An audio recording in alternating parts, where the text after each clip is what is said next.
বাংলাদেশের মানুষ নতুন সংবিধান সংস্কার এবং শেখ হাসিনার বিচারের টিকিট নিয়েই ঘরে ফিরবে ইনশাআল্লাহ। ৭১ আমাদের, ২৪ আমাদের, বাংলাদেশের সবার।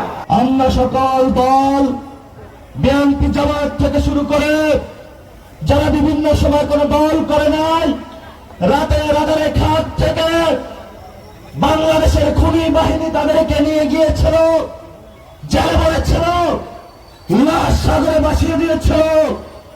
আমরা তাদের বাংলার মাটিতে বিচার করব ইনশাআল্লাহ। আপনারা জানেন বর্তমান বাংলাদেশে আমাদের যে সংসদীয় ব্যবস্থা রয়েছে, শেখ হাসিনা মতন একজন খুনি ফ্যাসিস্ট সরকার আমাদের সামনে বারবার ফিরে আসবে, যার হাতে বিচারালয়ের ক্ষমতা, যার হাতে সংসদীয় ক্ষমতা, যার হাতে নির্বাহীর ক্ষমতা। এই জন্য আমরা পাওয়ার ব্যালেন্সের চেক করার জন্য পিয়ার পদ্ধতিতে উচ্চ কক্ষের নির্বাচন চেয়েছি। কিন্তু যারা ফ্যাসিস্ট ক্ষমতার কাঠামোতে থাকতে চায়, তারা এই বিষয়ে জনগণকে ধোঁকা দেওয়ার চেষ্টা করছে। রাজপথে ঐক্যবদ্ধ থাকবেন।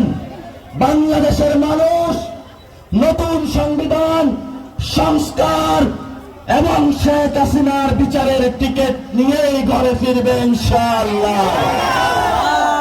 অনেক সময় আমাদের জাতীয় নাগরিক পার্টিকে বলা হয় আমরা ৭১ ওন করি না, কিন্তু ৭১ আমাদের, ২৪ আমাদের, বাংলাদেশের সবার। নেত্রকোনার মানুষ কঠোর পরিশ্রমী বলছি, কারণ আপনারা যেমন হাওড়ের সাথে, পালাগামের সাথে আপনাদের সম্পর্ক আছে, পাশাপাশি আপনারা অনেক কঠোর পরিশ্রম করেন। এই অঞ্চলে বন্যা একটা বাস্তবতা।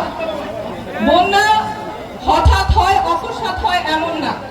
নিয়মিত বিরতিতে বন্যা হয়, আপনাদের ঘর বাড়ি ভেসে যায়, পানিবন্দী থাকেন অনেক বছর।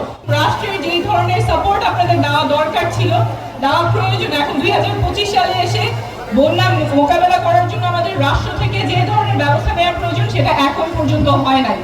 যেই ফ্যাসিস্ট সরকার, যেই ফ্যাসিস্ট বাহিনী এই ধরনের হত্যাযজ্ঞ করেছে, ১৬ বছরে মানুষকে নির্যাতন করেছে, অনেকগুলো গণহত্যা করেছে, মানুষের টাকা লুট করেছে, সেই ফ্যাসিস্ট সরকার এবং তার বাহিনীর বিচার করতে হবে।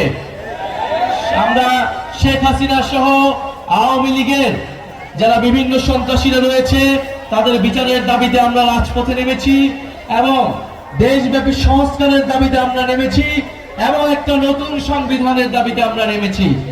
এই নতুন সংবিধানের জন্য আমাদের একটি গণপরিষদ নির্বাচন লাগবে, যেই গণপরিষদ নির্বাচনের মাধ্যমে বাংলাদেশের সাধারণ মানুষ, বাংলাদেশের অভ্যুত্থানকারী জনতা বাংলাদেশের আগামী নতুন সংবিধান নির্ধারণ করবে।